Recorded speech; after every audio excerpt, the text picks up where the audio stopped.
ICICI విద్యార్థులకు 12వ ప్రకరణము మనము వివరించుకుంటున్నాము. ఇప్పటి వరకు గణపతి తన మేనత్తను ఏ విధంగా అల్లరి పెట్టాడు అనే విషయాన్ని మనం చెప్పుకున్నాం. ఇక కోటిపల్లి నుంచి తిరిగి వచ్చినటువంటి తన తల్లి మేనమామ రాగానే ఇక గంగమ్మ తన భర్తకైన నాగయ్యకు చెప్తుంది. గణపతి ఏ విధంగా తనని అల్లరి చేశాడు అనే విషయాన్ని మొత్తం చెప్తుంది. అయితే గణపతి తల్లి మాత్రము వాటిని నమ్మదు. ఈ గణపతి చేసిన పనులకి మేనమామకు మాత్రం వాడిని చూస్తే కొడదాము అన్నంత కోపం, మింగేసే అంత కోపము ఇక నాగయ్యకు వచ్చింది, మేనత్తకు వచ్చింది. మేనమామకు మేనత్తకి కోపం వచ్చేసింది. ఇక తల్లి మాత్రము వాటిని నమ్మలేదు. ఇంకా ఇలా అంటుంది, ఆమె ఏదో గొప్ప అనాధారణము చేసి ఉండబట్టి మిక్కిలి బుద్ధివంతుడైన తన కుమారుడు ఇట్టి గొడవ చేసి ఉండునే కాని ఊరక మేనత్తకు నిష్కారణ పరాభవము కలిగింపడని ఆమె అభిప్రాయము. పాపం గణపతి తల్లి ఏమనుకుంటుంది, సింగమ్మ ఆమె ఏదో గణపతి పట్ల అపరాధం చేసి ఉంటుంది, తన కుమారుడేమో బుద్ధిమంతుడు కాబట్టి ఆవిడ ఏదో మేనత్త ఏదో చేసింది కాబట్టి ఊరకుండకుండా తనకు పరాభవం కలిగించి ఉండవచ్చు, అంటే పరాభవం అంటే అవమానము చేసి ఉండవచ్చు అని సింగమ్మ అభిప్రాయపడుతుంది. తన కొడుకు కదా, తల్లి తల్లి ప్రేమ కదా, కాకి పిల్ల కాకి ముద్దు అంటారు, ఇదే మరి. అంతలో సంతకు ముందు జరిగిన గొడవలలో గణపతి పక్షమూనిన ముసలమ్మ తీర్థయాత్రలు చేసుకుని వచ్చిన గణపతి తల్లి చూడవచ్చి కోటిపల్లి వెళ్లి సోమేశ్వర స్వామి వారి దర్శనము చేసి ధన్యులైనందుకు ఆమెను శ్లాఘించి అనంటే మెచ్చుకొని చెవి చెంత చేరి మెల్లమెల్లగా ఆ తల్లి, నీవు లేని 4 రోజులలో మీ వదిన గారు 4 భాగవతములాడినది, అంటే నాటకాలు. అది ఎంత అయినా సాహసురాలే. నీ కొడుకును సరిగా ఒక్క పూటైనా అన్నము పెట్టలేదు. 4 రోజులు 4 యుగములైపోయినవి. అన్నము లేక బిడ్డ ఆకలిపోయినాడు. ఒక పూట మా ఇంటికి తీసుకుని వెళ్లి పట్టెడన్నము పెట్టినాను. వాడి వల్ల రవ్వంతైనయు దోషమే లేదు. అది కొంపలు మార్పగల కొరవి. దాని ముఖము చూచితే పంచమహాపాతకములు చుట్టుకొను. నీ కొడుకు చాలా మంచివాడు కనుక 4 రోజులు ఎంతో ఓపిక పట్టి బాధలు పడినాడు. నా బోటి దానినైతే కొం కొంపంటించి లేచిపోవదును. నీ బిడ్డను మాత్రము ఏమీ కొట్టకు అని చెప్పి వెళ్ళును. ఇక సింగమ్మకి అలాగా కొడుకు అంటే ప్రేమ, గణపతి అంటే అభిమానము, ప్రేమ కుమారుడు కదా. అందువల్ల గణపతి చేసిన పట్ల ఏ తప్పు లేదని చెప్పేసి తను భావిస్తూ ఉంటుంది. అదే సమయంలో మరి ఒక రోజు ముసలమ్మ ఇంటికి తీసుకెళ్లి భోజనము పెట్టింది కదా. ఆ భోజనము పెట్టి తను గణపతి తినే భోజనాన్ని చూసి ఇక ఆ భోజనం పెట్టలేదని పాపం నెమ్మదిగా శుతిమెత్తగా చెప్పి పంపించింది కదా, వెళ్ళి నువ్వు మేనత దగ్గర భోజనం చేయమని. ఇక మళ్ళీ ఇప్పుడు ఎందుకని ఇలా చెప్పిందంటే ఉప్పు పప్పు సరిగా ఇవ్వలేదు కదా, ఇచ్చినమ్మంటే మళ్ళీ నా ఉప్పు పప్పు ఇవ్వమని అడుగుతుంది కదా నాగా గంగమ్మ. అందుకని చెప్పి ఎలాగైనా ఆమెను తిట్టించాలని సింగమ్మకు చాడీలు చెప్తుంది. నీ కొడుకు తప్పు లేదు, ఆమె మంచిది కాదు, నాటకాలు ఆడుతుంది, ఒక పూట కూడా భోజనం పెట్టలేదు, నీ కుమారుడిది పట్టెడు అన్నం కూడా నీ కుమారుడిది రవ్వంత కూడా తప్పు లేదు.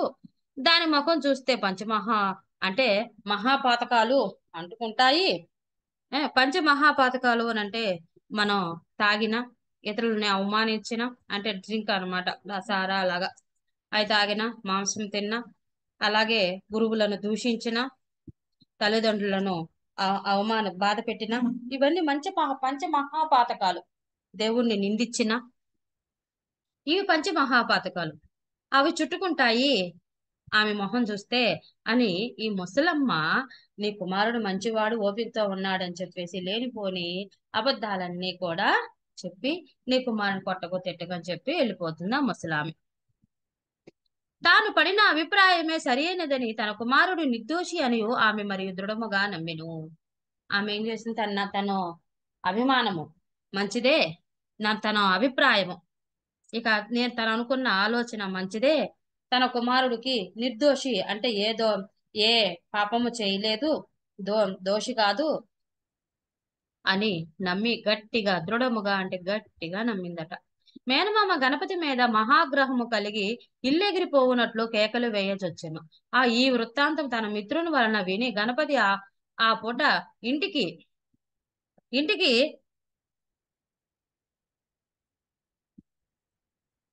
మేనమామ యొక్క ఇక ఇంటికి రాక మున్ను తన పక్షము పూనిన ముసలమ్మ ఇంటిలో కూర్చుండి మేనమామ యొక్క నరసింహావతార చేష్టలన్నీయు కనిపెట్టుచుండెను.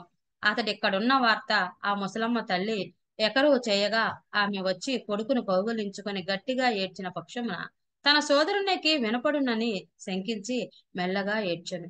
తల్లిని కౌగులించుకొని కుమారుడు కూడా ఏడ్చెను. అన్యోన్యాలింగన పరస్పరముగా మాతాపుత్రులు కొంతసేపు రోదనము చేసి తరువాత తల్లి కుమారుడితో ఇట్లనియే. ఇక నాగయ్య ఏం చేస్తున్నాడు, ఇలాగ అల్లరి పెడతాడా అని చెప్పేసి ఇక కోపంగా గణపతి వస్తే ఇక కొట్టాలి అని చెప్పేసి నరసింహ కనుక దుష్ట శక్తులన్నిటినీ కూడా సర్వనాశనం చేసినట్లుగా వాళ్ళని సంహరించినట్లుగా గణపతి వస్తే చంపేయాలన్నంత కోపంతో మన నాగయ్య ఉంటాడు. మేనమామ గురించి తెలుసుకున్నటువంటి ఆ ముసలమ్మ ఏం చేసింది, తన కుమారుణ్ణి గణపతిని తన ఇంట్లో నట్టు పెట్టుకొని ఇక సింగమ్మని పిలిపిస్తుంది. కుమారుడు ఇక్కడే ఉన్నాడని చెప్పి సింగమ్మ చెప్తుంది. కుమారుణ్ణి చూసిన వెంటనే తల్లికి పాము ఎక్కడ లేని ప్రేమ ఉప్పొంగిపోతుంది. బిడ్డ కదా ఏ తప్పు చేసినా తల్లికి తప్పుగా కనిపించదు కదా. ఇలాగా ఆలింగనము చేసుకొని ఇక వారిద్దరూ కూడా అన్యోన్య ఆలింగనం, అది ప్రేమతో, తల్లి ప్రేమతో అది. ఇక మాతాపుత్రులు కొంతసేపు ఏడ్చేసి ఇక సింగమ్మ తన కుమారుడితో అంటే గణపతితో ఇలా అంటుంది. ఏమంటుందో చూడండి.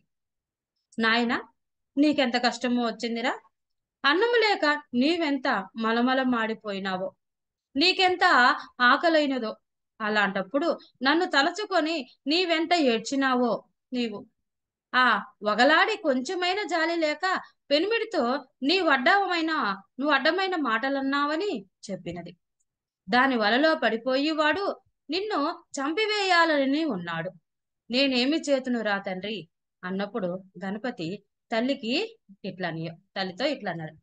ఇక సింగం ఎట్టుంది, నాయన నీకు ఎంత కష్టం వచ్చిందిరా, అన్నం లేకుండా మార్చిందా, అలా దాని మాటలలో పడేసి మీ మేనమామ ఇక మాటలు నిన్ను చంపేయాలని చూస్తున్నాడు, నీకు ఎంత కష్టం వస్తుందిరా, ఇప్పుడు నేనేం చేయాలరా అని చెప్పి సింగమ్మ బాధపడుతూ ఉంటుంది.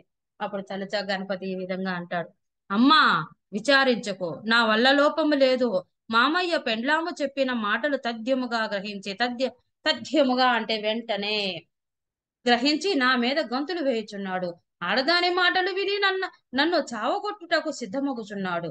అతని ఇంటిలో మనం ఉండవద్దు. ముష్టి ఎత్తి అయినా నిన్ను పోషించగలను. పోదాములే, పెండ్లాము బెల్లము, తల్లి దెయ్యం అన్నట్టి సామెత నిజమైనది. ఇతని అన్నం ఎంత అని, ఇతని ఇల్లెంత, 100 తిట్లు తిట్టి పట్టెడన్నము పెట్టినంత మాత్రమున లాభం ఏమిటి నానా, నాకా అన్నము వంట పట్టలేదు.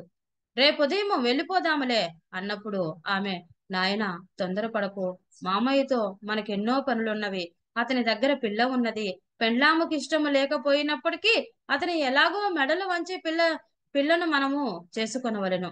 కోపపడకు, తమాయించుకో, నిదానించు, తొందరపడకు, కార్యము సాధించుకోవలను కాని చెడదీసుకోకూడదు అని మందలించెను. సరే అని గణపతి ఒప్పుకొని తల్లిని పంపి తాను 1-2 దినముల అక్కడక్కడ భోజనము చేసి తరువాత మేనమామ లేనప్పుడు చాటుగా పోయి తినుచు పింబట మెల్లమెల్లగా మేనమామ కంటపడుచు ఎప్పటి అట్లా ఉండెను. మేనమామయు క్రమక్రమముగా కోపము వేడి చల్లనొగుటచే గణపతిని ఊరకుండెను. ఇక గణపతి తన తల్లితో ఈ విధంగా అంటాడు. అమ్మ, బాధపడకు, నా వల్ల తప్పేమి లేదు. పెళ్ళాం మాటలు విని మామయ్య అలా చేస్తున్నాడు కాబట్టి ఆడదాని మాటలు వినకూడదు. తల్లి బెల్లము, తల్లి దెయ్యము, పెళ్ళాం బెల్లం అనే సామెత నిజమైపోయింది. అసలు వాళ్ళ ఇల్లంతా, వాళ్ళ పెట్టే బతికెంత, వాళ్ళ అన్నం ఎంత, వద్దు, మనం ఆ ఇంట్లో ఉండొద్దు మనము నిన్ను ఏదో విధంగా నేను పోషిస్తాను. నాకు ఆ మేనమామ పెట్టే భోజనం అయితే అసలు నేను తినను. నాకు వద్దు, నాకు అసలు వంట పట్టదు. మనం వేరేగా వెళ్ళిపోదాము. రేపొద్దున్నే మనము విడిగా ఉందాము అని చెప్తాడు. ఆ మాటలు విన్నా ఇక సింగమ్మ ఏమంటుంది? తొందరపడకు నాయనా, మేనమామ దగ్గర పిల్లుంది. ఆ పిల్లని నువ్వు చేసుకోవాలి కదా, తొందరపడొద్దు అని చెప్పి చెప్తుంది. తమాయించుకొని తొందరపడకుండా కార్యం సాధించుకోవాలని ఇక మందలించింది. ఇక సరేనని గణపతి ఒప్పుకుంటాడు. ఒప్పుకొని తల్లిని పంపించేస్తాడు.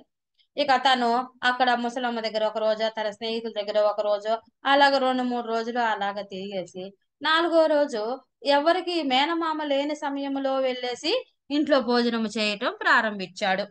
అలాగ 2, 3 రోజులు గడిచి ఇక ఆ తర్వాత మేనమామ కంటకు కనపడేటట్టుగా భోజనం తినటం మొదలుపెట్టాడు. భోజనం తింటం మొదలుపెట్టాక ఇక మేనమామ కూడా ఏదో చిన్న కుర్రోడు కదా, చిన్న పిల్లవాడు కదా అని చెప్పేసి అప్పుడున్నంత కోపము వేడి చల్లారిపోయి ఇక గణపతిని ఏమి అనకుండా ఊరుకున్నాడు అనమాట. ఇంతవరకు మనము 12వ ప్రకరణము పూర్తయింది.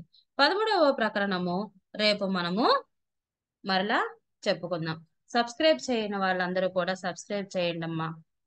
సబ్స్క్రైబ్ చేసిన వారందరికీ కూడా ధన్యవాదములు.